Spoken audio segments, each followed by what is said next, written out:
1,000 additional surgeries for a total in the next year of 345,000 surgeries this next year alone to patients as quickly as possible. And we're committed to a publicly funded healthcare system built around the needs of Albertans and their families, starting with these shorter wait times. That's our promise to Albertans, and we're going to deliver on it. Thank you. I'll now turn it over to Dr. Boulanger from AHS to provide some comments.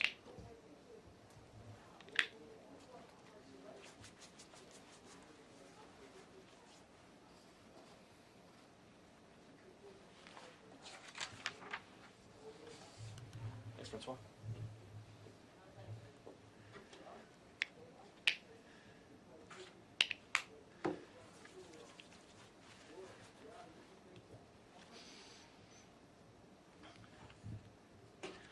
Hello everyone, and thank you Minister Shandro for inviting me to join today. It's my pleasure to be here today to talk about the work we'll be doing in partnership with Alberta Health to improve the wait times of Albertans waiting for surgical procedures in our province. We recognize surgical wait times have been top of mind and of significant concerns to Albertans, more so as we respond to the ongoing pandemic. We are dedicated to ensuring Albertans receive surgeries within clinically appropriate targets, and we're already working through the surgical backlog, recovering to pre-pandemic surgical activity levels, and focused on continuing on with our pre-pandemic plans to reduce wait times, as quality and timely care for Albertans is our top priority. As Minister Shandro mentioned, in spring 2020, we temporarily postponed non-urgent scheduled surgeries. While surgical activity was reduced by 60% during that time, it is important to note that Alberta Health Services continued to provide urgent and emergent surgeries to patients, and Albertans continued to receive their life-saving surgeries. And they continued to receive those life-saving surgeries when they needed them, and on May 4th, we were able to resume scheduled surgeries. Approximately 25,000 surgeries were postponed between March 18th and May 4th, 2020, and during the summer and throughout the 2020 and 2021 fiscal year to date. Alberta Health Services surgical teams have been able to clear the March to April backlog and support surgical activity at about 89% of pre-COVID activity levels. All patients whose surgeries were postponed between March and May 2020 have since had the opportunity to get their surgery rebooked. This is a tremendous accomplishment given the demands of the responding to the pandemic and maintaining capacity within the health system.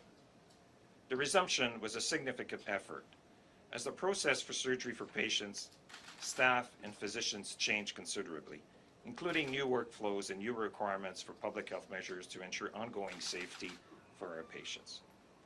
Following this resumption, in November 2020, we experienced a second wave of COVID-19 cases, resulting in delayed scheduled surgical procedures in some sites across the province.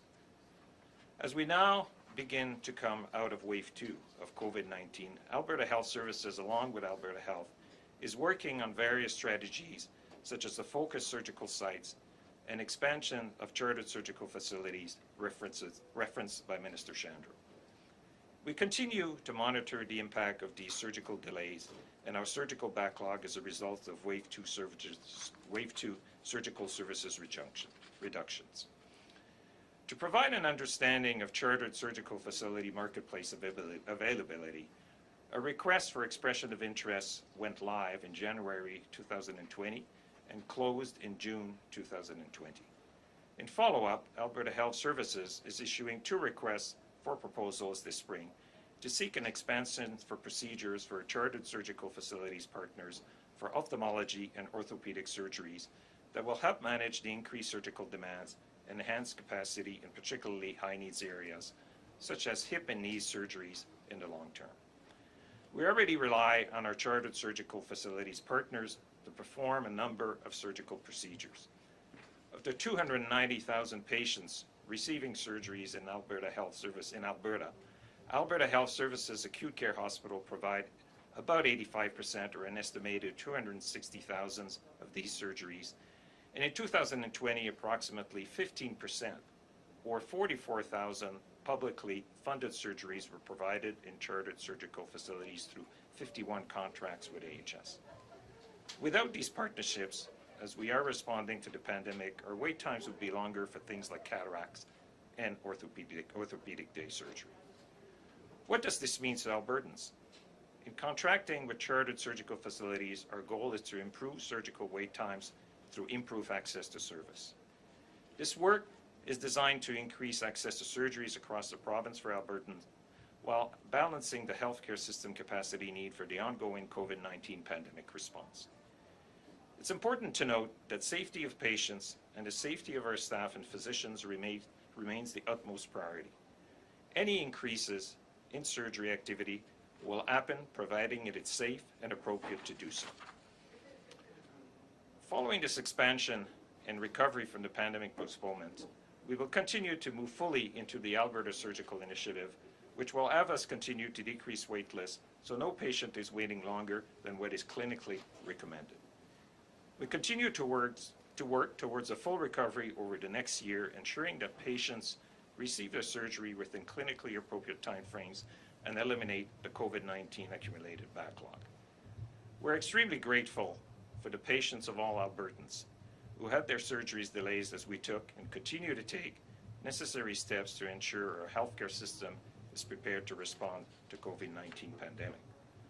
Working in partnership with Alberta Health, we're moving towards making sure patients and families will receive the surgery they need when they need it according to clinically appropriate targets. This partnership with Alberta Health will help us achieve our goals to provide more surgeries for Albertans and maintain high quality care. Finally, I would like to thank all the teams at AHS who are working together with physicians to make this happen. We value all of you and your dedication to Albertans. Thank you again for having me today. I believe it will be Dr. Manji who will say a few words. Thank you.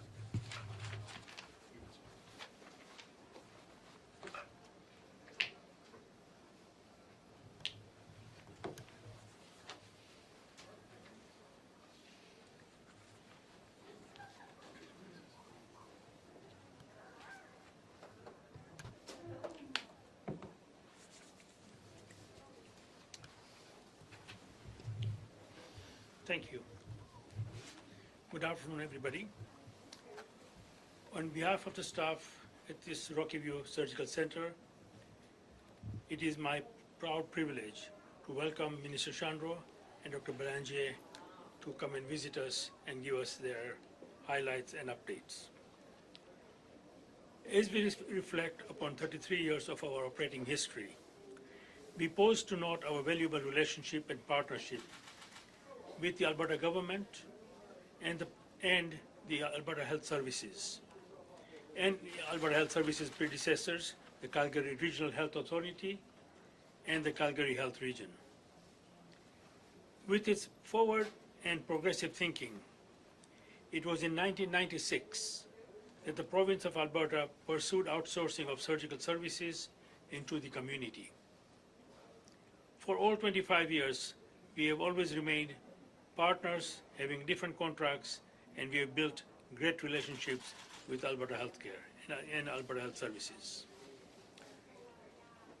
2021 is particularly significant because it is the silver anniversary of our first partnership contract with the Calgary Regional Health Authority. This is longer than most matrimonial relationships in Canada. Interestingly also, our first contract was for ophthalmology services. Multiple studies have shown outsourcing allows increased capacity in hospitals and for other services. Independent clinics run efficiently with increased throughput, are cost effective and very safe, resulting in good results. Based on this successful model, various other health regions in Canada have visited our facility and emulated this template and even taken it to the next level of outsourcing many different surgical specialties. SCI, or surgical centers, has been a partner with other health authorities in other provinces also. The commitment of the Alberta government to launch the Alberta Surgical Initiative is to be commended, and we are proud to be a partner. This initiative will reduce wait times for surgery, increase capacity in the hospitals, and improve patient care, access, and also save money. On behalf of all the surgical centers, I commend Minister Shandro and the government of Alberta on keeping its election promise and launching the Alberta Surgical Initiative.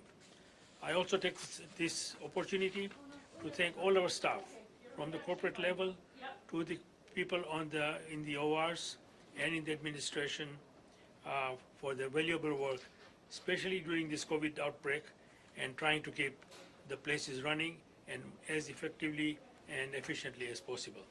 Thank you. Okay, we'll now go to the phones. We'll have time for one question and one follow-up today. Operator, could you please put through the first question? First question is Lisa Johnson with Post Media. Go ahead, Lisa. Hi, this question is for Minister Shandro.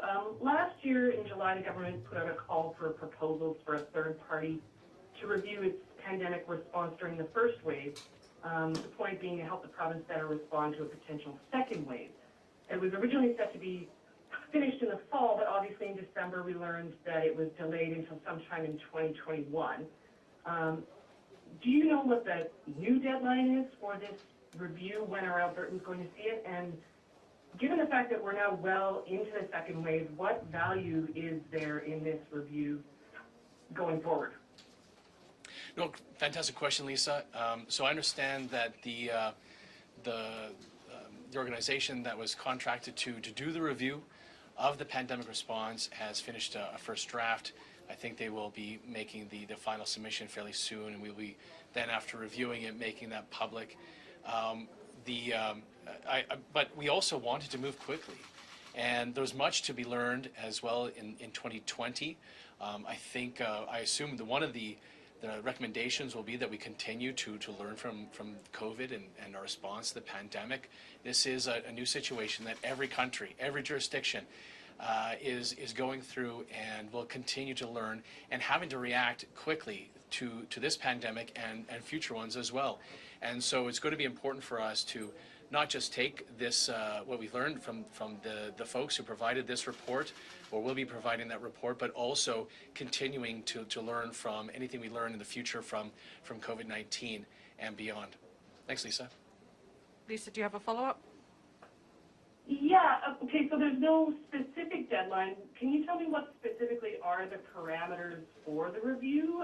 Are they the same as they were in July, or have they been expanded or limited in any way? I'm not aware of the parameters being expanded at all. My assumption would be that the parameters would have, and the scope would have stayed the same. As you said, the timing of them being able to finish their draft and the report was affected by COVID itself. But I understand that the vendor will be very soon being able to have their final draft submitted to us, and then we, at that time, after review, we will be making that public. Thanks, Lisa. Operator, could you put through the next caller? Next is Jason Herring with Post Media. Go ahead, Jason. Hi, this question's for the minister. You talked a little bit about the Johnson & Johnson vaccine authorization off the top, but I'm wondering if there's any info you can provide on when we might have more details about shipments. I mean, is it fair to say that this new approval will further accelerate the timeline you provided yesterday of first doses for all who want them by the end of July? I assume it will. As you said, I mean, it's another vaccine that's been approved, but we have been provided today, because the approval just happened this morning. We've been provided no information about shipments or amounts from the federal government for the Janssen or the Johnson & Johnson vaccine. So we look forward to getting that information from the federal government so that we can plan accordingly and understand how many more vaccines we'll be able to provide to Albertans. Jason, do you have a follow-up? Yeah, sure. There's a few aspects of the Johnson & Johnson vaccine that make it a bit easier than other jabs to distribute and administer, single dose stored at refrigerator temperature. Just wondering what kind of discussions are ongoing in deciding which groups will receive this vaccine. Thanks. And Jason, we haven't received those recommendations from Dr. Hinshaw and the Alberta Vaccine Advisory Committee that we have here in Alberta on how, I haven't even seen the monograph myself, I have to admit. I think we did get some information from the federal government this morning, but I don't think it included the monograph. I may be wrong. So I look forward to being able to review that monograph, getting the advice of Dr. Hinshaw and the Vaccine Advisory Committee, and understanding which folks in phase 2 we might be able to provide this to. And you are right, the fact that it is one dose and the fact that, like AstraZeneca, it can be stored between 2 and 6 degrees does make it easier for us logistically to distribute and administer. Thank you. Operator, could you please put through the next question? Next is Jesse Wisner with Global TV. Go ahead, Jesse. Hi, Minister. I'm wondering how yesterday's announcement about the June 30th timeline for first vaccine doses will affect summer events. Like what percentage of Albertan adults need to be vaccinated to make a difference for large-scale events? And kind of more generally, this being the year anniversary, what are your hopes for the summer after a very long year? Well, I'll answer in reverse order. My hopes are high for this summer, as probably every Albertan's is. I think we're all looking forward to a summer, as I said earlier as well, that this isn't just light at the other end of the tunnel. This is the other end of the tunnel now that we can see. So this is fantastic news for us. What percentage of Albertans being vaccinated has never been a benchmark for us. But of course, more people getting vaccinated means we can all assume that our hospitalizations will continue to come down. But also, maybe even more importantly, as our hospitalizations have come down and the increase in cases that we saw in the last week, that 8% increase in the weekly average of cases, we won't see those increase in cases as more people take the vaccine. As we have that uptake, I think we're getting great feedback from those who are in priority groups in 1 and 2 for is indicating great uptake for us here in Alberta, which will mean that we'll have fewer people in hospitals, fewer cases, and those are the metrics that we're going to be using as we move through into step 3 and then step 4. And just a reminder that my memory is that the summer festivals would be aligned with what would be available in step 4. So we look forward to continuing on this trajectory. As I said, this is not just the light at the end of the tunnel, but the other end of the tunnel. Do you have a follow-up? Yeah, so as a follow-up, what, if any, restrictions could be in place if we make that June 30th timeline? Are we expected to be in step 4 around that date? Well, I'm not going to say that we expect it. I mean, we have planned these 3-week windows in between each of these steps. So if our hospitalizations get down to 150 after a 3-week window before step 3, then yes, then we will be in step 4. That's what we're planning on. You're right to point out that's not to say that we might not still have some restrictions like social distancing and hygiene and masking in places like hospitals, in continuing care, perhaps easing of measures that might be related to visitors in continuing care. But we will still continue to look at the effects the vaccine has, not just on severe outcomes. We've talked about before, Dr. Hinshaw and I, that there's 3 ways for us to judge the effectiveness of a vaccine. It's effects on the severe outcomes for somebody who gets a vaccine, the effect that it has on preventing infection, asymptomatic infection as well, in particular, as well as the way that it works in preventing transmission. And so it's that last piece that affects the population as a whole. And when we have a large-scale event like a summer festival, we'll have to look at how the uptake of vaccines are helping us prevent transmission and how it's affecting the population as a whole. Operator, could you put through the next question, please? Next is Mark Zamani with CTV Calgary. Go ahead, Mark.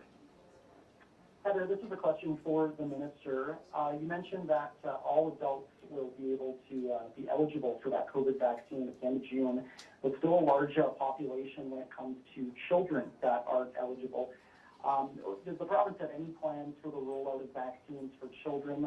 They do represent, I believe, 19% of the total population here in the province. and we want to reach that herd immunity, so they would be essential to reaching that if we vaccinated them as well. It's a fantastic question, Mark. I think the answer, though, is found in the research that was done in the phase 3 trials for all these vaccines, the vaccine candidates, that as the world and all these manufacturers and the scientists throughout the globe had rushed to be able to get vaccines approved in various jurisdictions across the globe. As they did so, and they went through phase 3 trials, we don't yet have enough information because we didn't, my understanding is the manufacturers didn't include children in those phase 3 trials. Now that we have had a lot of approvals of these first 4 in Canada in particular, vaccines, we'll continue to look at the research with Dr. Hinshaw, get her advice and the advice of the Vaccine Advisory Committee. It's an advisory committee of scientists and doctors to be able to give us the advice on if and when we can provide these vaccine candidates to people who are under the age of 18. Thanks, Mark. Mark, did you have a follow-up? No, that's good. Thank you. Thanks, Mark. Okay, operator, please put through the next question. Next is Tom Ross with 660 News. Go ahead, Tom. Hi. I'm wondering if you have any plans on how people will be able to make appointments for vaccinations once we open it up for the much wider public, as we saw some issues technically with the online booking program. Is it going to be a similar sort of thing, or just kind of, go to a pharmacy and book it yourself or something like that?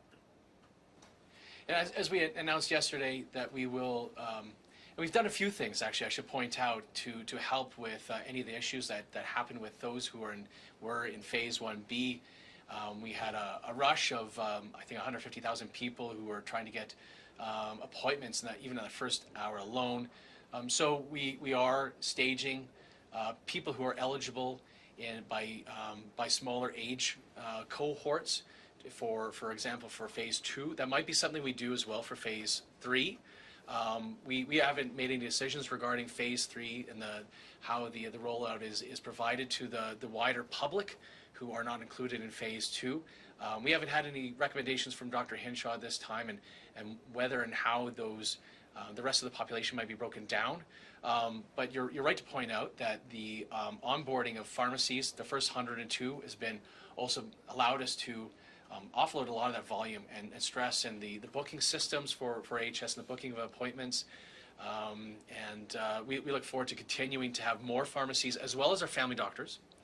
We're going to have our family physicians and other physicians able to provide the vaccines. That will also allow people to make appointments with them as well. Now, the details of how the appointments for people in the community, pharmacies and family physicians might be able to provide those vaccines.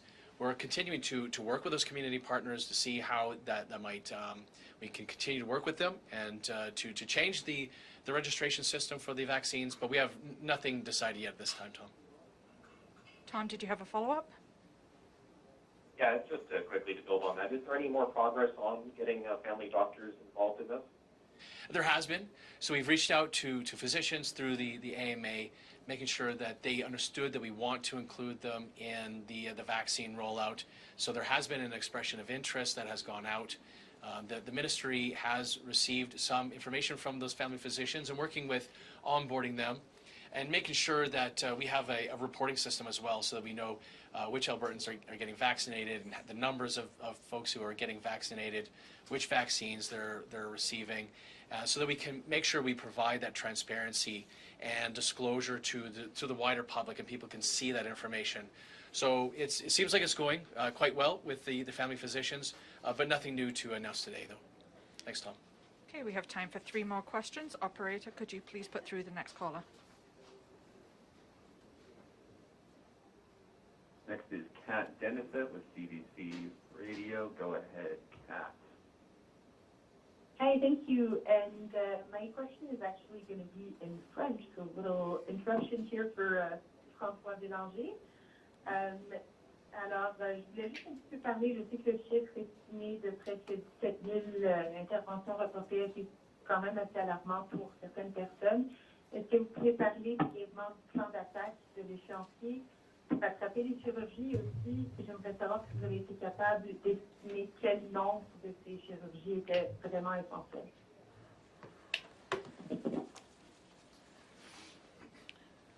Oui, merci pour la question. Alors, nous avons été obligés de reporter un nombre de chirurgies pour la première vague de COVID. Et puis, tous ceux qui ont été reportés à cause de la première vague de COVID ont été, leur chirurgie, ils ont eu l'opportunité d'avoir la chirurgie d'être complétée. Alors, tous ceux qui ont été à partir de la vague numéro 1 sont complétés. Évidemment, il y a des gens qui s'accumulent au cours de l'année parce que nous n'avons pas atteint encore un 100% de notre activité qui était avant COVID. Et puis, nous avons subi également des délais de chirurgie à partir de la deuxième vague de COVID. Alors, nous avons des stratégies que nous avons en place. C'est les stratégies que nous avons décrites aujourd'hui, d'augmenter le nombre de chirurgies à travers notre Chartered Surgical Facilities. Et puis, nous faisons ça avec nos partenaires que nous avons présentement. Et puis, nous regardons également à développer de nouveaux partenaires, particulièrement pour d'autres chirurgies comme orthopédie. Et puis, ça, c'est la première, deux de nos stratégies. Notre autre stratégie que nous avons décrite aujourd'hui, c'est de créer des sites qui sont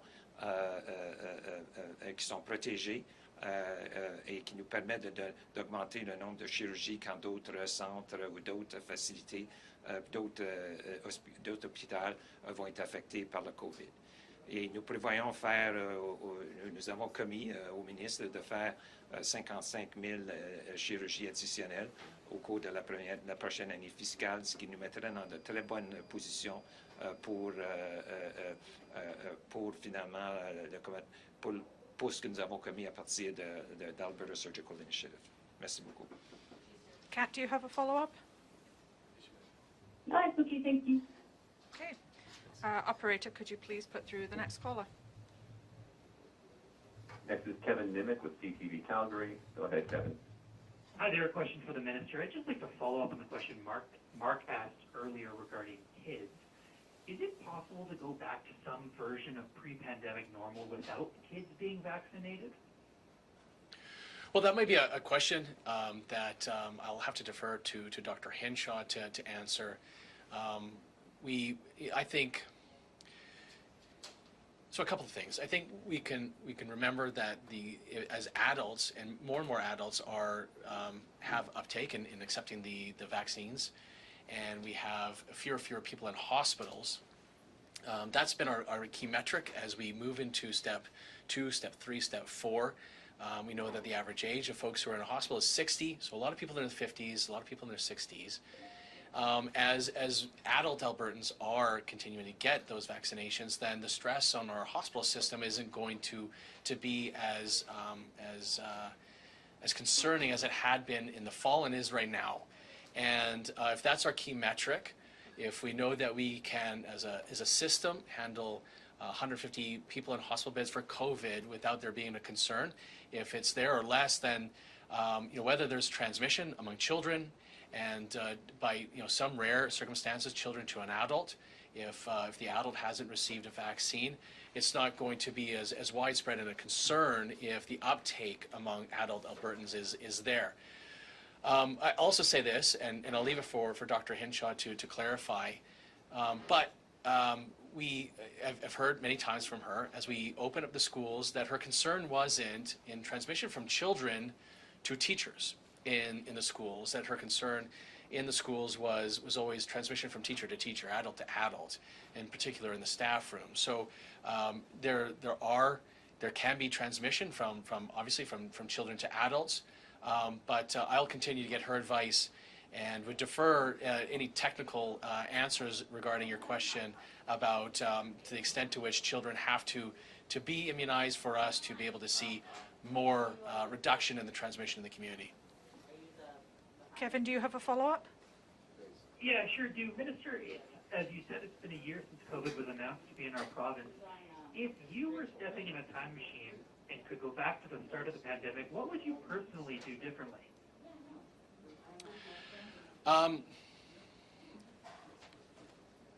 Probably every government's asking that. It was part of the reason why we did the review of the response to the pandemic. I think that we focused on at the very beginning, make sure that we expanded our testing capacity as largely and as robustly as we could, and made sure that we procured enough PPE to make sure that we were able to respond and equip our medical professionals, our healthcare professionals throughout the pandemic. So we responded very quickly there. And we made sure that we expanded our system capacity as well and our surgical capacity throughout the response to the pandemic as well. This is, of course, we saw some cases and we saw a wave in the fall. We continue to make sure that our measures, Kevin, have been targeted and narrow and based on the evidence of where that transmission has been occurring so that we can balance lives and livelihoods, balance the social and the economic consequences of them. Whether there are ways for us to have further refined it, we've learned throughout the pandemic, though, Kevin. We've continued to refine our response to the pandemic as we learn, not even just every month, but every day, to make sure that our response is continuing to learn from even the previous day, let alone the previous year. And we'll continue to do that so that we make sure that AHS and the ministry have all the resources that it needs to make sure that people get the care that they need throughout the pandemic. Okay, operator, could you put through our last question? Final question is Ashley Joanna with Post Media Edmonton. Go ahead, Ashley. Hi, good afternoon. This is a question for the minister. When you first announced much of this wait time and surgical information back in September, you said that a formal request for proposals for new charter facilities is coming out in the fall of 2020. Now, if I understand you correctly, you're saying that the RFP is coming out in the spring. Is this the same RFP that was supposed to come out in 2020, and what caused the delay? It is the same one. It was COVID. COVID delayed it. Part of it was, as we saw, and we worked with AHS to make sure that we started by listening to other provinces say that it was going to take them 2 years to catch up on the backlog of surgeries that were postponed or canceled in the spring of 20. And while we decreased our surgical capacity, I think the lowest point it got in the spring was about 40% of our pre-COVID surgical capacity. Other provinces like Ontario got down to about 10% at their worst moment. We didn't want that to be the case, taking 2 years to catch up on that backlog. We worked with AHS to make sure that wasn't going to be the case here in Alberta. We got back to about 90% of that backlog was caught up in the summer. But we knew that there would be a potential for a further wave of transmission in our community, and we needed to make sure that AHS was prepared for that capacity to make sure that we didn't have any reduction in surgery. So part of that was going to the existing 43 chartered surgical facilities that we have in the province right now, and others, to be able to renegotiate new volumes for them during COVID and during 2020. As we went back to them to negotiate that, we can't have an RFP during that period of time. So we very quickly, during the early fall and the summer, renegotiated those volumes to be able to have, make sure we didn't have any concerns with postponement here in Alberta. And that did postpone. It was one of the reasons why we did have a postponement in this RFP process, but happy that we are able to get it out now. It's our commitment to, and a big part of our commitment to getting our surgical wait times down to what we promised Albertans they would be. Ashley, do you have a follow-up? Yeah, so now that you've had more time to think about this RFP and put it together, do you have a better sense of exactly how many more surgical charter facilities that you're hoping will be opened through this RFP? Well, we're actually thinking of it the other way around. We're actually thinking of it as the number of surgeries. We know what we want our wait times to be.